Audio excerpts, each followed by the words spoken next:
अस्सलाम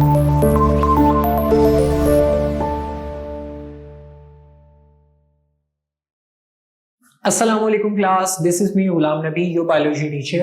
okay D class, आज जो टॉपिक स्टार्ट करने जा रहे हैं चैप्टर नंबर 4 बायोमोलिक्यूल्स। उसके अंदर से हम मोनोसेकेराइड्स को डिस्कस कर रहे थे, तो आज हम उसकी सेकंड कैटेगरी जो कि डाइसेकेराइड्स है उसको डिस्कस करेंगे। डियर स्टूडेंट्स, डाइसेकेराइड नाम सजेस्ट कर रहा है कि दो सेकेरॉन्स को, दो शुगर के मॉलिक्यूल्स को मिलाने से जो मॉलिक्यूल बन रहा है उसको बोलते हैं डाइसेकेराइड्स।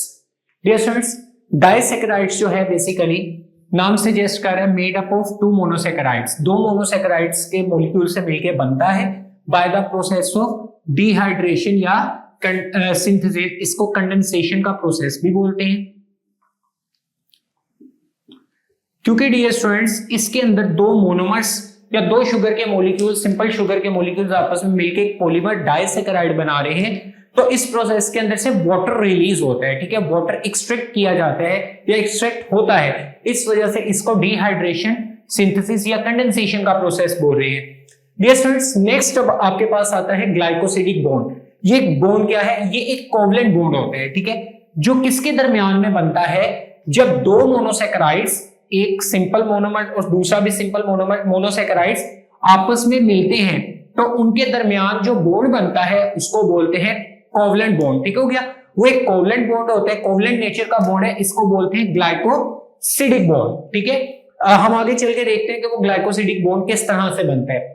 डियर स्टूडेंट्स, नेक्स्ट वो ये बात करता है कि जब आप हाइड्रोलिसिस का प्रोसेस करते हैं, ठीक है, हाइड्रोलिसिस का मतलब है कि वो डाइसेकेराइड अगर टूट रहा है, अभी तो हम बना रहे हैं तो वाटर रिलीज हो रहा है, ठीक है, जब डाइसेकेराइड का प्रोसेस जो है, सॉरी हाइड्रोलिसिस का प्रोसेस है, जब वो करते हैं तो इसके अंदर वो ये बात कर रहे हैं they yield monosaccharides monomer as which they are made. जैसे कि दो मोनोमर्स आपस में मिल रहे हैं तो वो मिलके बनाते हैं डाइसेकेराइड। इसी तरह इसके रिवर्स क्या होता है? अगर हाइड्रोलिसिस का प्रोसेस हो तो वो जो डाइसेकेराइड है वो आगे चल के जब ब्रेकडाउन होगी उसकी, तो उसमें क्या होता है? दो मोनोमर्स बनते हैं।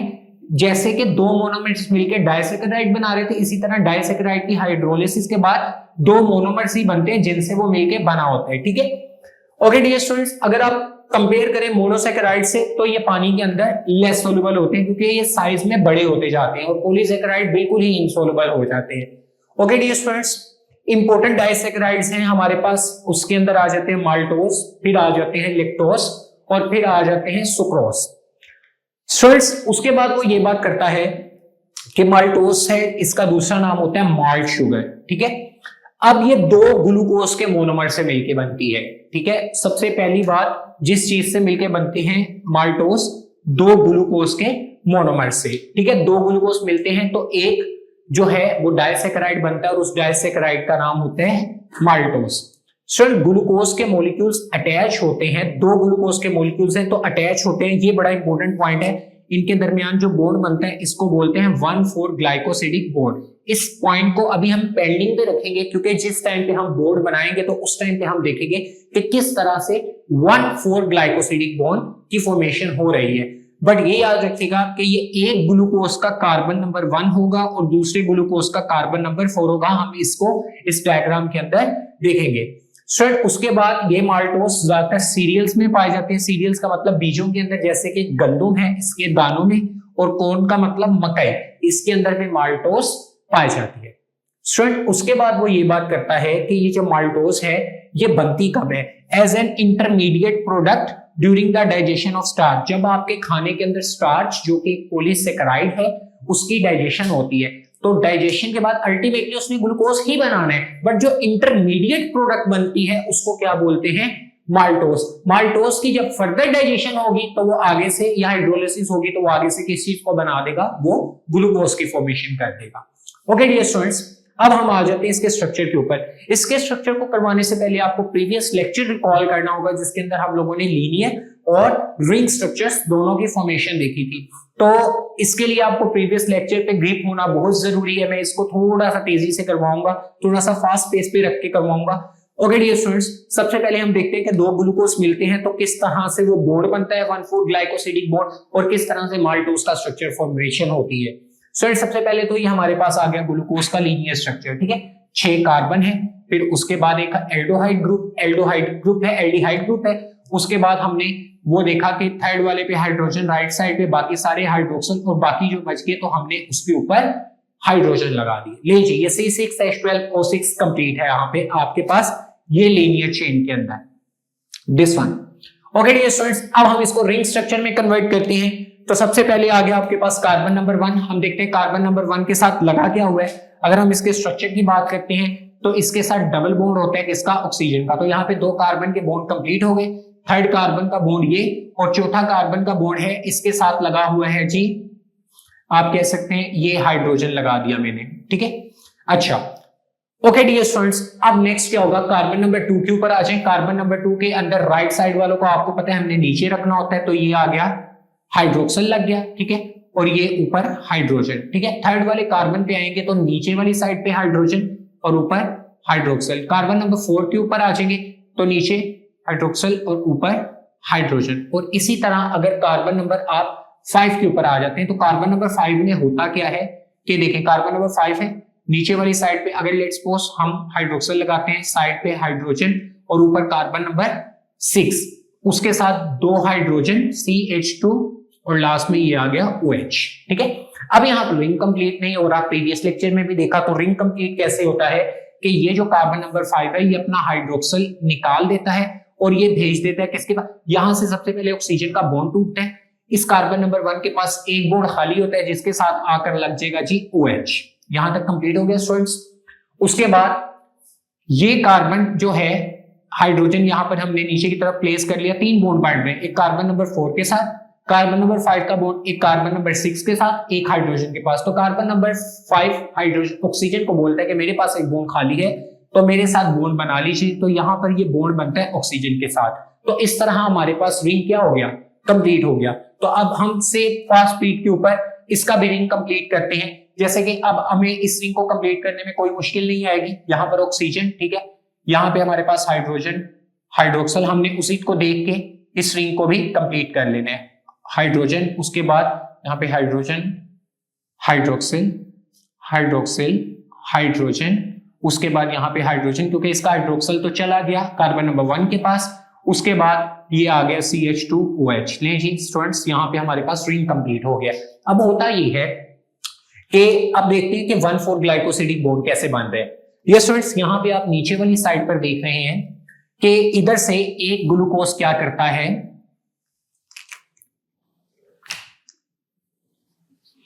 अब एक ग्लूकोज इसके अंदर से देता है अपना हाइड्रोक्सिल, ठीक है, और एक अपना देता है हाइड्रोजन, ठीक है। अब हम देखते हैं कि हाइड्रोक्सिल दे रहा है ग्लूकोज नंबर 1, तो ये हम लोगों ने लिख दिया 1, ठीक है। उसके बाद हम देखते हैं कि हाइड्रोजन कौन दे रहा है, दूसरे ग्लूकोज का कार्बन नंबर 4, तो ये बन गया 1,4 ग्लाइकोसिडिक बॉन्ड, ठीक है। अब इसके नतीजे में हुआ क्या कि जब ये बन गया तो इधर से ये वाटर जो है ये रिमूव हो गया। ये वाटर क्या हो गया, रिमूव। हम इस वाटर को यहां से निकाल के यहां पे लिख देते हैं कि ये जी वाटर रिमूव हो गया, डिहाइड्रेशन हो गई है। तो पीछे क्या चीजें बच गई डियर स्टूडेंट्स, बचा ये कि ये कार्बन है और अब सिंपल सिर्फ और सिर्फ दरमियान में क्या बचा हुआ है, ऑक्सीजन, ठीक है। तो ये देखें, अब ये कार्बन और ऑक्सीजन, इस ग्लूकोज के कार्बन का और इस ग्लूकोज के कार्बन का ऑक्सीजन के साथ सेम बॉन्ड बन गया। तो अब ये एक डाइसैकेराइड बन गया हुआ है और इस डाइसैकेराइड का नाम क्या है आपके पास, इसको बोलेंगे हम लोग माल्टोस। ये हमारे पास एक माल्टोस बने हैं, ठीक है। और आपको 1,4 ग्लाइकोसिडिक बॉन्ड का भी पता चल गया कि कार्बन नंबर जो है 1 एक ग्लूकोज का और दूसरे ग्लूकोज का कार्बन नंबर 4, इसके दरमियान में ये बॉन्ड बना है, that's why they are called 1,4 glycosidic bond, ठीक है। और वाटर इसमें से रिलीज हुआ, तो इस तरह से हमारे पास क्या बन गया, माल्टोस। सिंपल सा स्ट्रक्चर था। अब हम देखते हैं कि लैक्टोज कैसे बनता है। डियर स्टूडेंट्स, ये भी एक क्या है आपके पास, डाइसैकेराइड है। इसको मिल्क शुगर भी बोलते हैं क्योंकि मिल्क में ज्यादातर प्रेजेंट होता है। और उसके बाद डियर स्टूडेंट्स, जैसे वो ग्लूकोज और ग्लूकोज के मिलने से बन रहा था, ये 2 चीजों से मिलकर बन रहे हैं, एक गैलेक्टोज और दूसरा ग्लूकोज है। तो ये दोनों सेम मोनोमर है, ठीक हो गया, आइसोमर है एक दूसरे के बट मोनोमर्स हैं, ठीक है। उसके बाद इसमें ये बॉन्ड बनता किसके दरमियान में, इस बॉन्ड को बोलते हैं 1,4 ग्लाइकोसिडिक बॉन्ड ही बोलते हैं।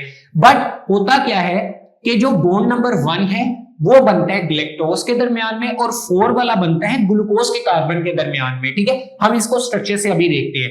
डियर स्टूडेंट्स, ये जो लैक्टोज शुगर है ये ज्यादातर मैमेलियन मिल्क में पाए जाते हैं जो अपने बच्चों को फीड करते हैं, और lactose main source of energy होता है इन्फेंट मैमल्स, जो कि बच्चे होते हैं मैमल्स के, उनके लिए एनर्जी का सबसे बड़ा सोर्स जो है वो लैक्टोज शुगर ही है, जो कि लैक्टोज में से आ रहा है। और लैक्टोज दो चीजों से मिलकर बन रहा है, ग्लूकोज और लैक्टोज।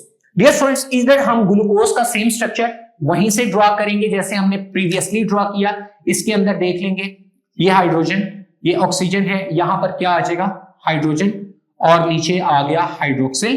ठीक है, उसके बाद यहां पर हाइड्रोक्सिल, थर्ड वाले में हाइड्रोक्सिल ऊपर चला गया जैसे कि उस स्ट्रक्चर में देख सकते हैं, थर्ड वाले में हाइड्रोक्सिल लेफ्ट पे है, ये हाइड्रोजन आ गया, दिस वन हाइड्रोक्सिल, हाइड्रोजन, उसके बाद ये हाइड्रोजन, क्योंकि इसने अपना हाइड्रोक्सिल इसको दे दिया हुआ है और ऑक्सीजन के साथ बॉन्ड बना दिए कार्बन नंबर 6 में H2 और OH, जैसे हमने प्रीवियसली स्ट्रक्चर ड्रॉ किया था। अब हमारे लिए न्यू चीज है ग्लैक्टोज, तो ग्लैक्टोज का हम स्ट्रक्चर देख लेते हैं। ग्लैक्टोज में कार्बन नंबर 1 के ऊपर आ जाए तो कार्बन नंबर 1 सबसे पहले देखें डबल बॉन्ड बना रहा है किसके साथ, ऑक्सीजन के साथ। उसके साथ साथ डियर स्टूडेंट्स इस कार्बन के अंदर एक लगा हुआ है हाइड्रोजन, तो ये हमने एक लगा दिया हाइड्रोजन। ठीक हो गया, यहां पे आप कह लें दिस वन, एक हम लोगों ने हाइड्रोजन पुट कर दिया यहां पर। ओके डियर स्टूडेंट्स, उसके बाद क्या होगा, यहां पे कार्बन नंबर 2 के ऊपर आ जाए तो कार्बन नंबर ये है आपके पास कार्बन नंबर 2, कार्बन नंबर 2 में हो क्या रहा है, एक मिनट, 1 2 3 4 5 और ये 6। ठीक हो गया डियर स्टूडेंट्स। उसके बाद कार्बन नंबर 2 पे आएंगे, नीचे वाली साइड पे हाइड्रोक्सिल क्योंकि वो राइट साइड पे, ऊपर हाइड्रोजन। थर्ड वाले के ऊपर आएंगे तो नीचे हाइड्रोजन ऊपर हाइड्रोक्सिल। ग्लूकोज और ग्लैक्टोज में यही फर्क है कि कार्बन नंबर 4 भी जो है ग्लैक्टोज का, उसके नीचे हाइड्रोजन और ऊपर हाइड्रोक्सिल, जबकि यहां पर कार्बन नंबर 4 पे ऊपर हाइड्रोजन और नीचे हाइड्रोक्सिल था। ये डिफरेंस होता है, इसी वजह से ये स्टीरियोआइसोमर से। 5 वाले के अंदर डियर स्टूडेंट्स नीचे वाली साइड पे अगर OH और यहाँ पे हाइड्रोजन आता है, यहाँ पे सबसे पहले कार्बन नंबर 6 को पूरा करते हैं H2OH, जो कि ये है H2OH। उसके बाद यहाँ पे रिंग कंप्लीट नहीं हो रहा तो क्या करते हैं, कार्बन नंबर 5 अपना हाइड्रोक्सिल उतारता है और जाकर किसको दे देता है, वो देगा जी किस चीज को देगा, वो देगा कार्बन नंबर 1 को। अब यहां पर इसके पास कितने बॉन्ड्स बन गए, एक हाइड्रोजन के साथ, एक कार्बन नंबर 4 के साथ और एक कार्बन नंबर 6 के साथ। तो ऑक्सीजन को कहता है कि मेरे पास एक बॉन्ड खाली है, वो मेरे साथ बॉन्ड बनाओ, तो ऑक्सीजन का बॉन्ड इसके साथ बन जाता है। तो यहां पर आप देखिए कार्बन नंबर 1 और कार्बन नंबर 5 के दरमियान में ऑक्सीजन का लिंकेज बन गया। ये स्टूडेंट्स अब ये हमारे पास स्ट्रक्चर कंप्लीट हो गया। तो यहां पर आप देख सकते हैं कि ये जो स्ट्रक्चर है इसके अंदर होता क्या है कि यहां पर जो ग्लूकोज है वो अपना ऑक्सीजन एटम रिमूव कर रहे हैं और ग्लैक्टोज अपना हाइड्रोक्सिल रिमूव कर रहे हैं। तो यहां से हमारे पास क्या चीज रिमूव हो गई, वाटर रिमूव हो गया, डिहाइड्रेशन का प्रोसेस कंप्लीट हो गया, पीछे बच गई ऑक्सीजन। अब हम यहां पर इसको यहां से अगर रिमूव करते हैं तो रिमूव करने की वजह से ये देखें अब यहां पर हमारे पास एक ऑक्सीजन है जो इसका भी है और इसका भी है। ठीक है, अब देखें ये बॉन्ड का नाम क्या बनेगा, जैसे कि हमने पढ़ा ये 1,4 कार्बन नंबर 1 है किसका, ग्लैक्टोज का, और कार्बन नंबर 4 है, ये 1 है ग्लैक्टोज का और कार्बन नंबर 4 है ग्लूकोज का। तो इस बॉन्ड का नाम भी क्या होगा, 1,4 ग्लाइकोसिडिक बॉन्ड, जो कार्बन और ऑक्सीजन के दरमियान में और फिर कार्बन के दरमियान में बन रहा है, दो अलग से जो मोनोसैकेराइड्स हैं इनके दरमियान में। तो इसको बोलेंगे जी आप ये ग्लाइकोसिडिक बॉन्ड बना है। और ये जो स्ट्रक्चर आपके पास बना है ये बन गई है लैक्टोज शुगर, जो कि ग्लैक्टोज और ग्लूकोज के दरमियान में थी। Simple is that. Okay dear students, उसके बाद हमारे पास आ जाता है जो स्ट्रक्चर है वो शुगर, सुक्रोज। सुक्रोज को बेसिकली केन शुगर भी बोला जाता है। दो चीजों से मिलकर बनती है, एक बनती है फ्रुक्टोज और दूसरा मिलकर बनती है ग्लूकोज, दो मोनोसैकेराइड से मिलकर बनती है। अब इसमें होता क्या है कि ग्लूकोज का कार्बन नंबर 1 और जो फ्रुक्टोज है इसका कार्बन नंबर 2, ये बहुत इंपॉर्टेंट पॉइंट होने जा रहा है डियर स्टूडेंट्स। उसके बाद होगा क्या कि यहां पर ये एक फैमिलियर डाइसैकेराइड है, इसको टेबल शुगर भी बोला जाता है। ठीक है, और बहुत ज्यादा आपका जो खाना है उसके अंदर जो स्वीटनर का काम है वो बेसिकली सुक्रोज ही कर रहा होता है। इसका मॉलिक्यूलर फॉर्मूला है C11H12O11। ये ज्यादातर फ्लोइंग वेजल्स में पाया जाता है। Dear students, flowing vessels plants के अंदर वो वेजल्स होती हैं जो कि किस चीज का काम करती हैं, ट्रांसपोर्ट ऑफ फूड का काम किया जाता है, जिसके फूड हायर प्लांट्स में पाया जाता है, और ये प्लांट्स के अंदर ट्रांसपोर्ट प्रोडक्ट भी करती हैं, ग्लूकोज को ट्रांसपोर्ट भी करवाती हैं। इस वजह से सुक्रोज का एक और नाम ट्रांसपोर्ट डाइसैकेराइड्स भी रखा गया है। डियर स्टूडेंट्स, अगर हम स्ट्रक्चर की बात करें तो बड़ा सिंपल सा स्ट्रक्चर है इसका भी। इसके ये बनता है ग्लूकोज और फ्रुक्टोज के दरमियान में, तो ग्लूकोज का स्ट्रक्चर तो हम सारे का सारा वैसा ही ड्रॉ करेंगे। चले हम ऐसा करते हैं, हम इसको शॉर्ट फॉर्म में अगर करना चाहें तो यहाँ पे ये देखें, लेट्स सपोज हमने हाइड्रोजन लगा दिया, ये हाइड्रोक्सल लगा दिया तेजी से। अब मैं इसको ब्रीफली ओपन करके नहीं दिखा रहा आपको, क्योंकि हमने इस स्ट्रक्चर को प्रीवियसली डिस्कस किया हुआ है। OH, H, यहां पर भी OH, H, यहां पे H, CH2OH। ठीक है डियर स्टूडेंट्स, ये आ गया आपके पास स्ट्रक्चर। और अब वहां पर यही बात के रिंग कैसे बना के OH इसके पास आ गया हुआ है। डियर स्टूडेंट, अब इसमें क्या होगा, इसमें स्ट्रक्चर को ना एंटी क्लॉकवाइज उसने चला दिया। हमने सारे स्ट्रक्चर क्लॉकवाइज बनाए हैं, बट इधर एंटी क्लॉकवाइज है। अब देख लेते हैं हम इसका जल्दी से स्ट्रक्चर बनाकर। 6 कार्बन होते हैं जी फ्रुक्टोज में भी, 1 2 3 4 5 और ये 6। अब देखें कार्बन नंबर 2 जो होता है इसके साथ, क्योंकि टर्मिनल पे नहीं, इस जगह पे ये कीटो ग्रुप लगा होता है। बाकी आप देखें यहां पे OH, यहां पे थर्ड वाले के साथ इधर H आ जाता है, बाकी सारे OH लग जाएंगे। OH, OH, यहाँ पे वैलेंस। अब बाकी जितने बच गए वहां पे hydrogen, hydrogen, hydrogen, this one hydrogen, hydrogen, but third वाले में यहाँ पे हाइड्रोक्सल लगेगा और ये हाइड्रोजन। यहाँ पे हमारे पास ये स्ट्रक्चर ओपन स्ट्रक्चर बन गया जी, किसका, फ्रुक्टोज का। हम इसी को रिंग स्ट्रक्चर में कन्वर्ट करते हैं। तो कार्बन नंबर 1 में देखते हैं हम क्या लगा हुआ है। कार्बन नंबर 1 ये है जी आपके पास, दिस वन। उसके बाद डियर स्टूडेंट्स होता क्या है, ये कार्बन नंबर 1 है, इसका क्या है, CH2OH। हम पूरा लिख देंगे CH2OH। ले जी कार्बन नंबर 1 कंप्लीट हो गया। कार्बन नंबर 2 के साथ डबल बॉन्ड ऑक्सीजन लगा हुआ है। ले जी यहां पर हमने डबल बॉन्ड ऑक्सीजन लगा दिया। ठीक है, कार्बन नंबर 2 के साथ। कार्बन की वैलेंसी यहां पे कितनी है, एक कार्बन नंबर 1 के साथ, फिर ऑक्सीजन के साथ डबल बॉन्ड, और कार्बन नंबर 3 के साथ 4 वैलेंसी पूरी होगी। कार्बन नंबर 3 की बात करें तो देखें राइट साइड पे क्या है, ऑक्सीजन, तो राइट साइड वाली चीज हमेशा नीचे आएगी और लेफ्ट वाली ऊपर, OH। यहां पर देखें बाकी सब में OH जो है नीचे, ये H ऊपर, OH फिर नीचे वाली साइड पे। और अब यहां पर देखते हैं आप, यहां पर आपको जो स्ट्रक्चर नजर आ रहा है, ये आगे कार्बन नंबर 1 2 3 4 और ये 5, और उसके बाद जो 5 होता है वो डायरेक्ट जाके लग रहा है 6 के साथ। 6 वाला भी CH2OH, CH2 और ये OH। अब देखें 5वें कार्बन के साथ मसला ये आता है कि नीचे तो हमने इसका हाइड्रोक्सल लगा दिया, ठीक है, तो अब होता क्या है, यहां पर अगर हम हाइड्रोजन लगा देते हैं तो ये तो वैलेंसी पूरी है, रिंग स्ट्रक्चर यहां पर बन नहीं रहा। तो जब डियर स्टूडेंट्स रिंग स्ट्रक्चर यहां पर नहीं बन रहा, तो आप इसके अंदर क्या करते हैं कि ये जो कार्बन नंबर 4 है ये अपना हाइड्रोक्सल उतारता है, और ये अपना हाइड्रोक्सल जाकर किसको दे रहा है, कार्बन नंबर 4, ये 5 था, यहां पे हाइड्रोजन लग गया, इसने अपना हाइड्रोक्सल दे दिया कार्बन नंबर 2 को। यहां पर कार्बन नंबर 2 को अपना हाइड्रोक्सल दे दिया। सबसे पहले तो ये ऑक्सीजन बॉन्ड रिमूव होगा यहां से, ठीक है, तो तब एक बॉन्ड बचेगा, ये कार्बन नंबर जो आप कह लें 1 के साथ बॉन्ड था, फिर 3 के साथ था, ऑक्सीजन के साथ डबल था, अब एक हट गया तो एक बॉन्ड की गुंजाइश बची, जो कि उसने OH बना लिया, और वो OH कहां से आया, ये आया कार्बन नंबर 5 से। लीजिए अब कार्बन नंबर 5 के पास क्या हुआ कि एक बॉन्ड हाइड्रोजन के साथ है, एक 4 के साथ है और एक 6 के साथ है, एक बॉन्ड की स्पेस है, तो वो बॉन्ड वो बना लेते हैं ऑक्सीजन के साथ। लीजिए यहां पर हमारे पास रिंग कंप्लीट हुआ जाता है। अब देखिए होता क्या है कि यहां पर जो ग्लूकोज है ये अपना क्या रिमूव करता है, इस ग्लूकोज से रिमूव होता है जी हाइड्रोजन, इस ग्लूकोज से हाइड्रोजन रिमूव हुआ, और इस फ्रुक्टोज के मॉलिक्यूल से क्या रिमूव हुआ, हाइड्रोक्सल। ठीक है, अब जब हम इसको रिमूव कर देंगे, दिस वन, ये देख सकते हैं, अगर हमने यहां पर इसको रिमूव कर दिया तो होगा क्या कि यहां से वाटर रिलीज हो गया, डिहाइड्रेशन का प्रोसेस कंप्लीट हो गया, और डियर स्टूडेंट्स यहां पर बचा हुआ था हमारे पास ऑक्सीजन, तो वो ऑक्सीजन ने इसके साथ भी बॉन्ड बना लिया और इसके साथ भी बॉन्ड बना लिया। इस तरह से ये बॉन्ड बने। इस बॉन्ड का अब नाम क्या है कि इसके अंदर ग्लूकोज का कार्बन नंबर 1 इन्वॉल्व है और फ्रुक्टोज का कार्बन नंबर 2, क्योंकि कार्बन नंबर 1 जो है रिंग से बाहर है, 2 वाला इन्वॉल्व था, तो ग्लूकोज का 1 और फ्रुक्टोज का 2, तो 1,2 ग्लाइकोसिडिक बॉन्ड बना बिटवीन ग्लूकोज एंड फ्रुक्टोज। तो dear student, that was all from today's lecture, और यहाँ हमारे पास बन गया लेक्टोज शुगर। डियर स्टूडेंट, उसके बाद एक साइड बुक के अंदर बताता है, वो कहता है कि हमारे मोस्टली आप कह लें कि 1850s के अंदर, या जो ज्यादातर आप कह सकते हैं कि जो स्वीटनर के तौर पे जो चीज यूज होती थी वो बेसिकली सुक्रोज था। ठीक है, सुक्रोज ही स्वीटनर के तौर पे यूज किया जाता रहा है।